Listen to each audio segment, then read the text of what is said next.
What's up, guys? I wanted to do a quick question and answer for you today on weight loss, since most people are on their weight loss journeys around about this time of year. First, I want to say, if you hear the clanking in the background, there it is right there. It's really obnoxious. I've been waiting for it to go away so I could start this video, but I've been waiting 10 minutes and it's not. It's the original heat system in this building. This is an old mill building, and so it's the steam, heat, or something, and the air bubbles are clanking. I don't fully understand it, but I just know that it's loud and annoying. So I just wanted to tell you that before we get started. If you hear that banging or clanking, it's dying down now, and hopefully it won't be too bothersome. So anyways, let's move on to the questions. I asked you on Instagram this morning if you had any questions that you wanted answered about weight loss, and we got a few responses. So let's go through those now. First question. When I started working out, I didn't lose as much weight as I was hoping. Is that because my fat is turning into muscle? Short answer, no. Fat doesn't turn into muscle, and muscle doesn't turn into fats. That's comparable to comparing your liver and your kidney. Will your liver ever turn into your kidney? No. Will your kidney ever turn into your liver? No. Because we have separate liver cells and we have separate kidney cells. And same thing with muscle and fat. We have fat cells, adipose tissue, and we have muscle cells. And they're two separate entities. They'll never turn into one another. That being said, when you do start a workout program, you're going to gain some muscle and hopefully lose some fat because you're burning more calories, you're building more muscle, which can burn a little bit more calories and give you a little bit better result in terms of fat loss. Your muscle gain is not going to be as great as you think it is. When you're first starting, you're going to gain more muscle than somebody who's been doing it for a while, but it's not going to contribute to a massive amount that you shouldn't still be losing some amount of weight, a little bit of weight, if you have some fat to lose when you start your workout program. Now, if you're looking to cut fat or lose weight, you're definitely going to want to be in a caloric deficit, and that's going to be through your eating and also through your workouts. So you want to kind of get it around about 50-50 from eating and workouts, and not rely solely on hacking away so many calories from your diet or exercising till you're blue in the face. A nice balance will give you long-term results. So. Second question, will becoming vegan help me lose weight? So veganism, vegetarianism is becoming a popular thing right now. A lot of people are switching away from eating meat products and trying to focus solely on vegetables. And I think it's important to note that being vegan includes a lot of different things other than just eating vegetables and not eating meat. There's a lot of other animal byproducts that are in a lot of different foods that maybe we might not know about. So whether you're vegan or vegetarian depends on how far you're taking that. As far as whether or not being vegan will help you lose weight, and I think that's why a lot of people are doing it, because they think that being vegan equates to weight loss, which is not true. There's one way that you're going to gain or lose weight, and that's by your calorie intake. So you can still be vegan or vegetarian and gain weight, gain fat. You can eat meat and gain weight, gain fat, lose weight, lose fat. There's no perfect food combination that's going to get you weight loss or fat loss. It's about how many calories you're taking in and whether or not you're getting the nutrients you need from your diet in order to see those results. So I suspect that if you have friends that have become vegan and have lost weight, is that they have drastically changed their eating habits. They're now eating more nutrient-dense foods. They're eating more high-volume foods for less calories.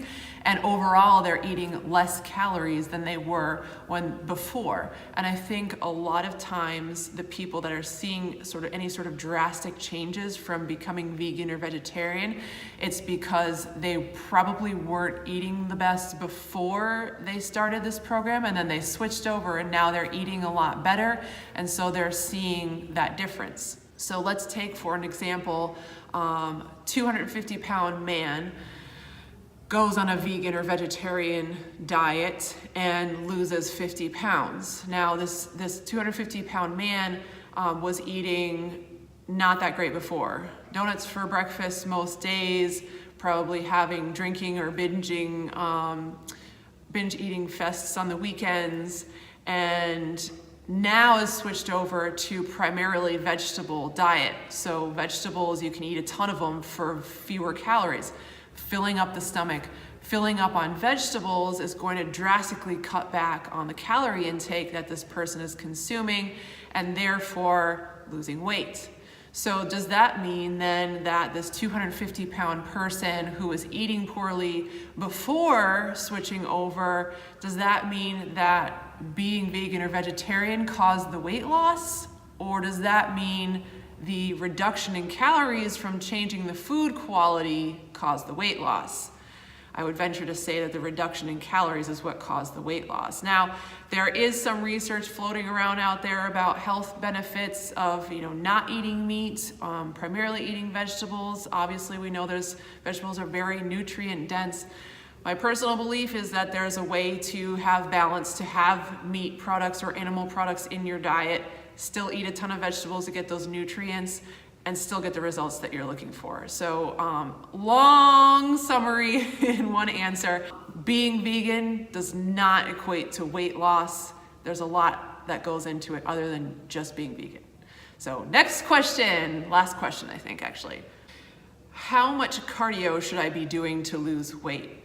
That's a great question. Cardio is overrated in a lot of cases. Cardio is great for burning calories while you're actually doing the workout. So if I'm walking or running on the treadmill and it's my heart rate monitor or whatever it is I'm using, tracking calories, says I burn 300 calories. That's 300 calories burned, great, done, over with. That's something that you can use to contribute to your caloric deficit so that you can continue to lose weight. What it doesn't do is it doesn't necessarily help to boost your metabolism throughout the rest of the day. Doing weight training will help to boost your metabolism because some added muscle will burn a few extra calories, nothing crazy, but a few extra calories throughout the rest of the day. Doing high intensity interval cardio or training, that will help to boost your metabolism throughout the rest of the day. So I guess I would say for most of my clients that are just starting out, I recommend 3 to 5 times a week for cardio. It doesn't have to be every day. 3 times is fine.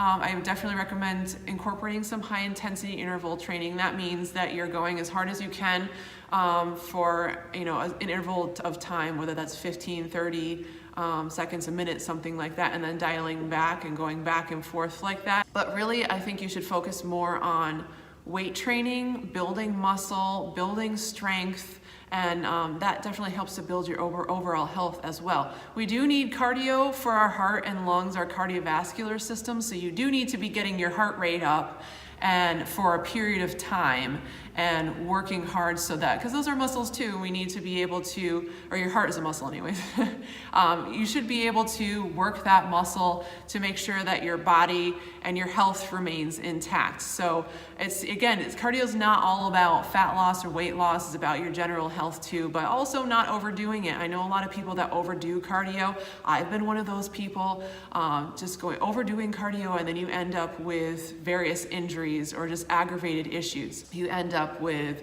probably pain in your joints, your knees, the ligaments in your knees get aggravated, in your ankles, things like that. We don't want to end up causing more damage than we need to. So I would say if you're just starting out, 3 times a week is fine. If you want to go up to 5 times a week intermittently, that's fine too. Think about it in terms of strengthening your heart, working on your body systems, making yourself healthier, and not so much about weight loss. I would think more about your diet in terms of weight loss.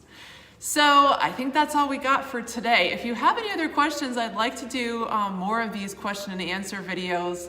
I'd like to share some information with you. I've been a personal trainer for 15 years or so now, and I've worked with a lot of different people. I've learned a lot of different things. I learned a lot of stuff in grad school doing my master's degree in exercise physiology at Springfield College. So I'd like to kind of combine all that experience and share some information with you. So if you have more questions, leave them in the comments here, or you can find me on Instagram, send me a DM, or I also post some information up there too if you're looking for it. Ashley Brodeur Fitness is where you can find me.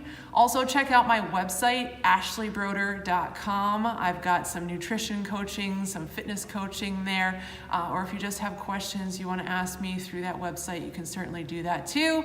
And until next time, have a great day.